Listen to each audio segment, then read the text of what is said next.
Bachi, premièrement, je tiens à vous féliciter parce que cela fait exactement 4 mois. Je me rappelle, nous avons fait un débat ici, vous présidiez. C'était sur la situation économique du Tchad. Tout à fait.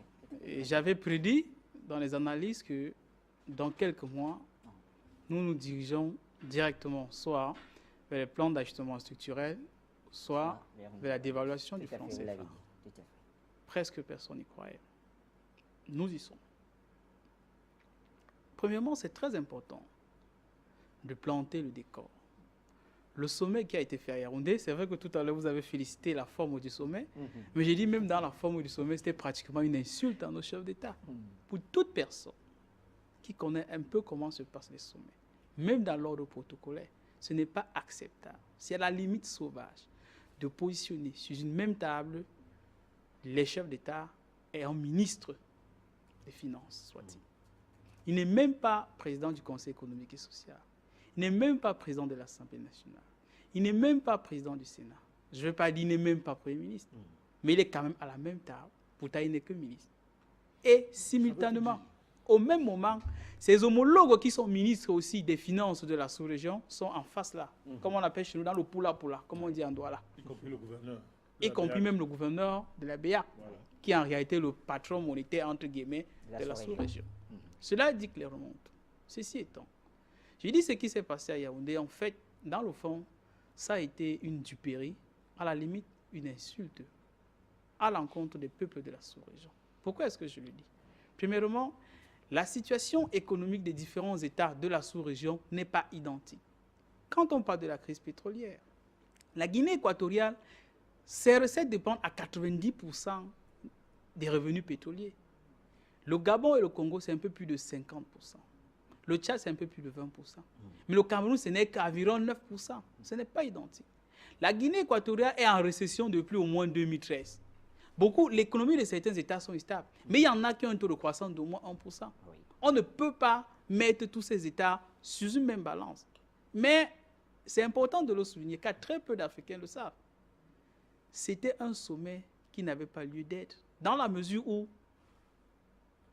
la République centrafricaine, qui était là au sommet, en fait, la République centrafricaine est en collaboration avec le Fonds monétaire international depuis déjà, sur un plan triennal. Alors, je vous accompagne en précisant que exactement 3 pays étaient déjà en cessation de paiement et donc ils avaient déjà entamé... Très bien, très bien. Notamment, et c'est très important de souligner ça pour que l'ensemble des Africains puissent comprendre, mais surtout les Tchadiens.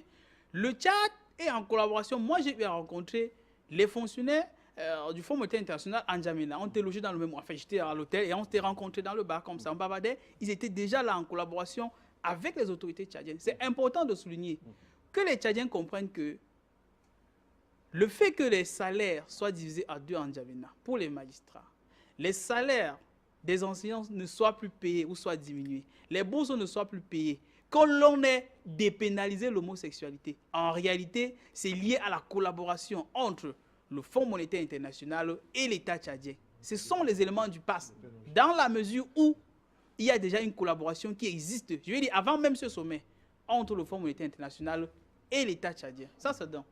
Donc, les souffrances, et c'est même là le grand paradoxe, c'est que de nos jours, quand les Tchadiens sont en train de manifester dans la rue, quand ils sont en train de casser les véhicules de service public, les gens sont couchés à Washington, les gens sont couchés chez eux à Paris.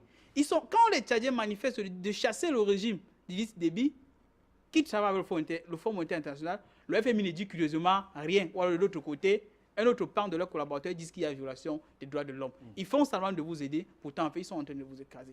Rentrons sur le sommet même, Bachi. Quand on prend des mesures qui ont été décidées sur le sommet, la présence de Sapin, c'est vrai qu'il était le ministre français des Finances, mais en réalité ça avait une autre connotation. C'est pourquoi je dis, l'on a mis en relief les débats sur la crise sous-régionale, mais en fait, les situations ne sont pas identiques. En réalité, Sapin représentait certes la finance française, mais au-delà, c'était même l'œil de l'Union européenne, parce qu'il avait d'autres visées.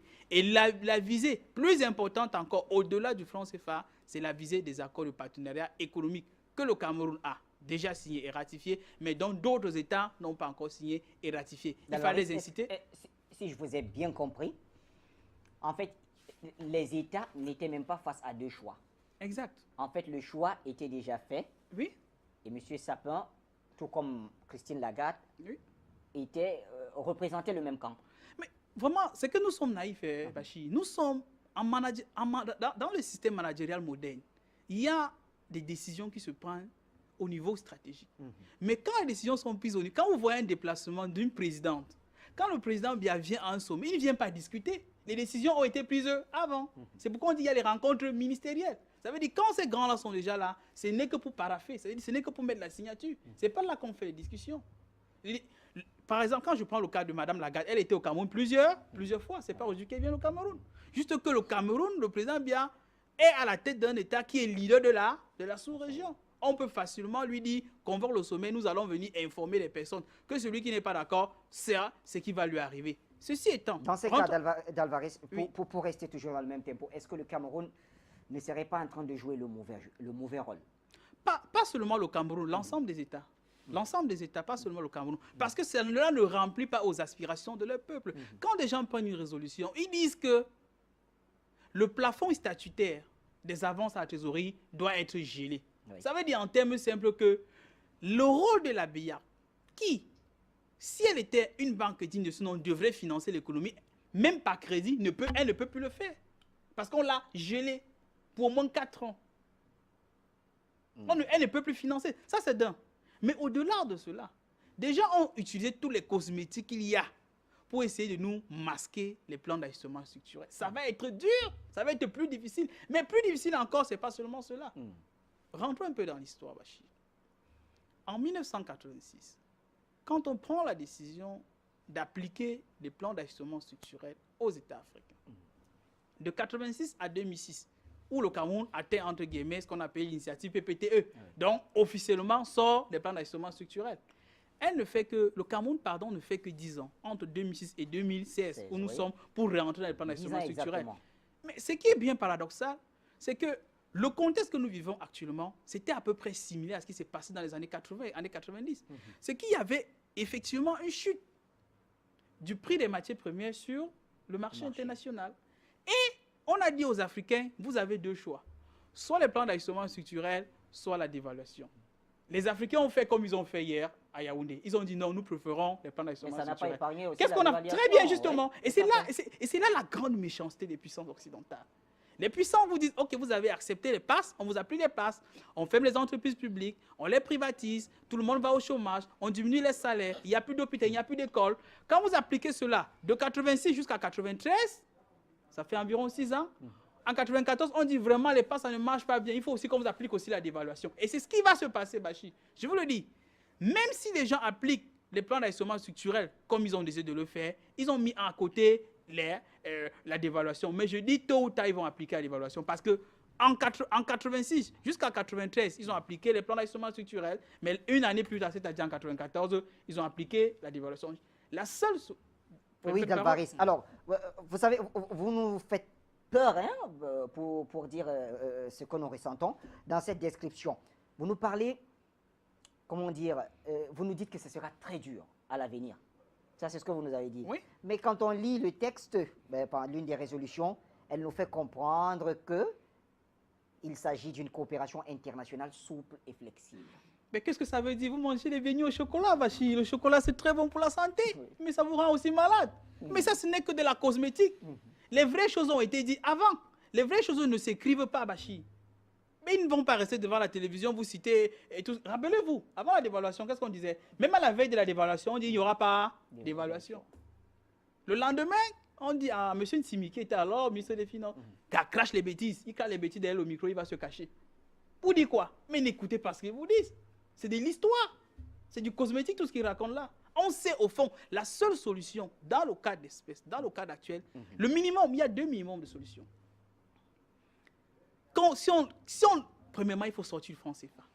S'il ne faut pas sortir du franc CFA, il faut créer une monnaie communautaire qui va fonctionner simultanément au franc CFA. Cependant, dans les résolutions qu'ils ont prises, ils ont dit c'est important d'élargir la recette fiscale de l'État. Tout à fait. Mais où peut-on se diriger actuellement quand on parle de recette fiscale? La seule possibilité qu'on peut encore regarder dans ce cas, c'est de se tourner vers les multinationales. Parce que la plupart, je vous prends un exemple, il est établi que l'évasion fiscale en Afrique, particulièrement francophone, coûte plus cher aux nations que les détournements de fonds. Par exemple, il y a un ONG qui a fait une très brillante étude là-dessus, je vais regarder, établi qu'en Afrique de l'Ouest, par exemple, entre 2002, c'est Justice and Network, Tax Justice and Network, entre 2002 et 2011, en Afrique de l'Ouest, l'évasion fiscale s'élève à 250 milliards de dollars, plus de 100 000 milliards de francs CFA. Je répète bien, plus de 100 000 milliards de francs CFA.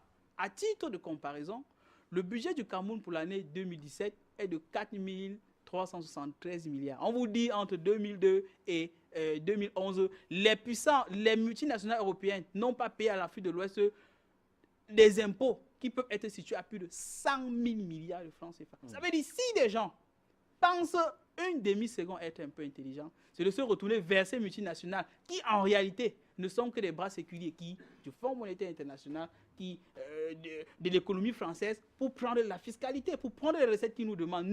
Nous sommes à bout de souffle. Et actuellement, vraiment, les dirigeants peuvent... La plupart de ces dirigeants, je suis en train de sortir.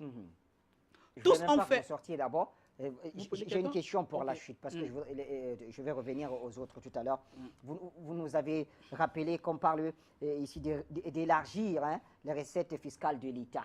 Mais comment en arriver à ce résultat quand on sait que quelques mois avant, on a signé les accords de partenariat? C'est la catastrophe. Justement, nous en avons parlé ici.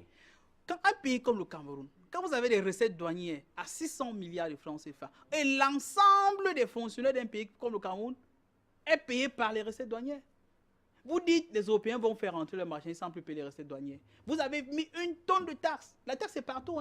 On vous fait la taxe foncière tous les jours maintenant, qui n'existait pas il y a cela quelques temps. Vous êtes contraint de le faire pendant que les salaires baissent. Vous n'avez pas de pouvoir d'achat. Vous n'avez presque rien. On vous dit vous allez encore payer. Il y en a plein. Mais maintenant, on vous dit qu'il faut élargir la recette fiscale de l'État. On va faire comment pour s'en sortir? Je me dis, jusqu'à présent, la plupart de nos chefs d'État, la plupart de leurs collaborateurs ont au moins 25 à 30 ans d'expérience politique.